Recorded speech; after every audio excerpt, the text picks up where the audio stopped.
Not too long ago, I made this VST of my World War II era cornet. I figured that revisiting this instrument for today and make another in my cassette player series would be a good idea. My cassette series so far has a piano, a violin, a recorder, and now this cornet. It's a fun lo-fi set of instruments using a high-fidelity Marantz cassette recorder. Hello everyone, welcome back to a new video here on the channel. My name is Patrick, also known as Netrunner, and today we'll be recording my cornet into my Marantz cassette recorder. This cornet, as featured in a previous video, was originally found in a battered state at a flea market. It was non-functional, and I spent a good deal of time getting it repaired.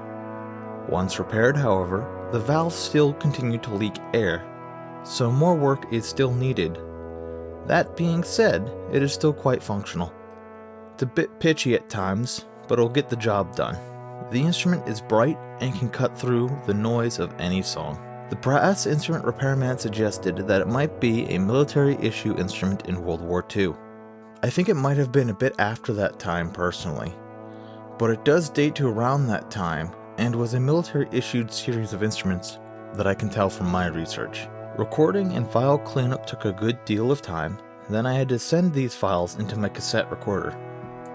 Usually when I send and record these files onto a cassette tape, the sound gets rather fuzzy and distorted, like the others in the series. However, this time the sound seemed hardly affected. Don't get me wrong, the cassette dulled some of the highs and made it sound a bit warmer, but the results are not as drastic as I expected. The changes with the other sounds felt much more pronounced. Perhaps the frequency spectra of this sound is not as affected by the cassette tape. The ending result is a pleasant and soft brass sound. It came out a lot more pad-like. The original instrument was aggressive and would have made a great lead. This one, however, is much more of a supporting role.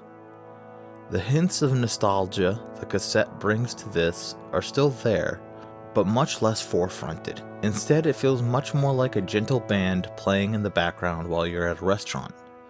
Something more for an ambiance than anything else. I think it'll pair well with the others in this series. I've included a link in the bio of this video to a decent sample library on Gumroad I've made using this instrument. If you make anything cool with this, please feel free to share with me. I would love to hear. I hope you all get as much enjoyment from this as I have, and I hope to see you next time. Best, Patrick.